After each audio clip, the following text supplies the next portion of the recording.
Recite mi, smatrate li da su bodybuilderi zapravo privlačni ženama, da odašilju nekakvu poruku mačo muškaraca, seksi pila? Ma ne znam baš da li vas žene drugačije gledaju na cesti? Drugačije me gledaju sigurno. Sad što sam eksponiran, ali da li ja to sad nešto odašiljem, nemam pojma. Sad imam neki odašiljač iza, pa sigurno odašiljem. Ali inače...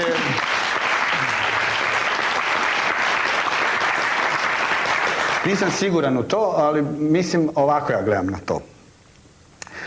Ako pogledate bilo koji anatomski atlas, onda naprijed tamo stoji od Miranov onaj bacač diska ili David i slično. I svi oni imaju atletska tijela. I misli si u sebi, zašto nisu nekog debelog stavili naprijed?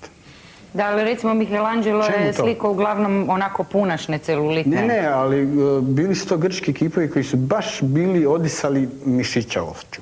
Ako pogledate recimo Mojsija, onaj čuveni kip, pa to su žile po rukama bilderske. Čak ja mislim da u to vrijeme takvih ljudi nije ni bilo. Aha, možda su bili nekakvi izmišljeni. Da je baš to bilo naglašeno namjerno, ideali. Iz nekog razloga. Znači nekakva estetika je postala već onda. A sadašnje vrijeme uz tehnologiju prehrane i opremljenosti teretana omogućava da to postignete uživo. Pozdravite Seada Nikočevića, je li tako, izdavača zapravo časopisa o bodybuildingu? Da, časopisa Fitness. Dobro. Što vas zanima? Zanima me svašta. Prije svega, bavite li se vi bodybuildingom? Da, ja sam aktivni rekreativac, ajmo tako reći. Mislim, u teretani sam 5 do 6 puta tjedno, ali to je rekreativac zbog toga što se ne namjeravam nikada natjecati. Eto, recimo. Dobro, i kako vam je došlo zapravo na pamet izdavati taj časopis? Kolika vam je tiraža? Nemojte sad pretjerivati, ali da li 150.000. Dobro, da li uopće ima interesa za... Pa gledajte, sad će izaći uskoro broj 50, izlazimo već nekih 6 godina, tako da čim se novina uspjela toliko održati, govori da nekakav interes za svim tim skupa postoji. Dobro, vi bi onda mogli imati i nekakve podatke, eventualno, zbog tog izdavanja časopisa, o onim famoznim steroidima. Evo, došli smo i na to. Koriste li se...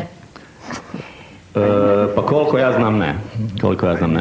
Žarko, jeste li ikada koristili steroide? Nikada. Sigurno? Pa dobro, nikada.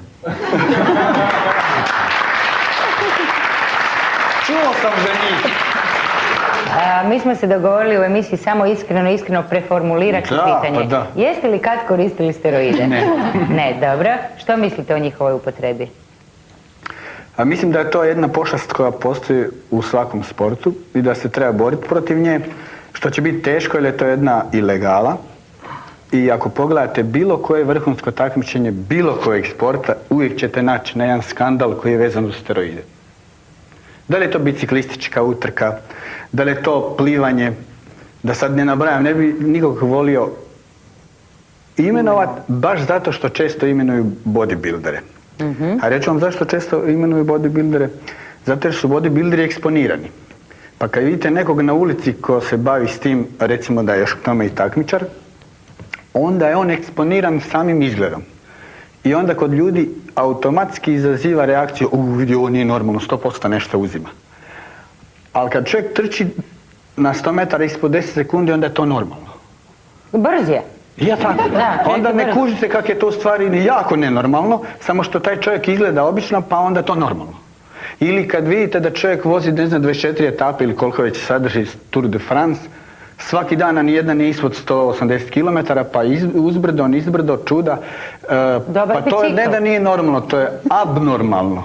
Ali opet ljudi to izdrže i čuveni Lance Armstrong pobjedi 5 put za redom. To je zanimljivo. Pa da vidimo malo prakse, kako to zapravo izgleda. Pokazat će nam višestruki prvak Hrvatske. Pozdravite Roberta Horvata.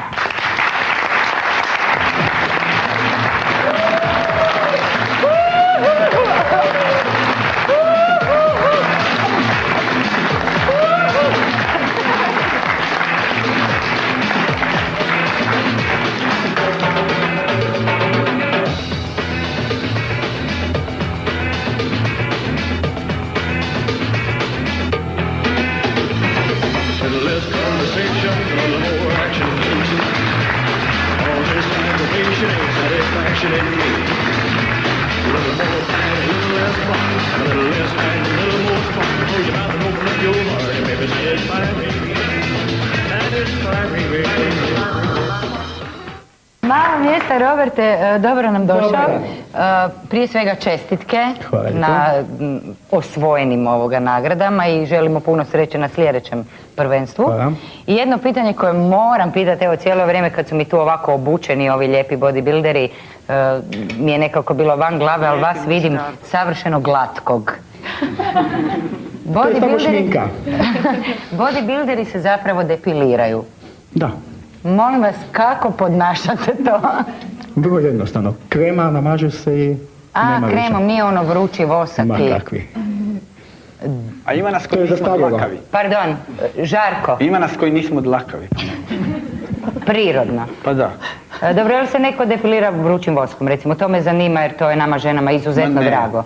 To kad doćiš nekom ono malo napakostit, onda mu kažeš. Ovako na televiziji, teško. Ne bi niko priznao. Dobro, zašto su bodybuilderi uvijek nauljeni i zašto su tamni? Izgleda mi kao da se još dodatno kvarcate Je, prije. na tijelo još ide dodatna boja zbog vizualnog dojma.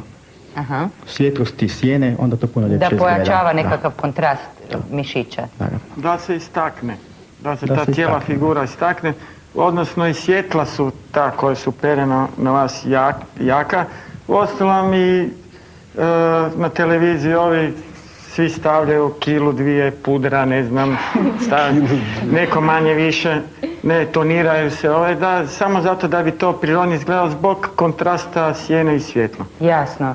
Koliko zapravo, Roberte, Slavin, hvala, koliko zapravo vi vježbate? Je li to dnevno nekoliko sati ili kako? Ne, to su priče za malu djecu. Dobro. Dnevno sat i pol čisto dosta. Osim u fazama priprema kad još ide i aerobni trening, onda je to nešto više. Imate li uzore u tom sportu?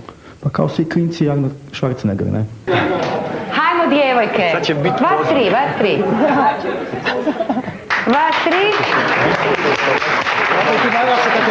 Evo, Robert kaže da je najlakša kategorija među nama. Stanite svi u red i Robert će nam pokazati kako se pozira.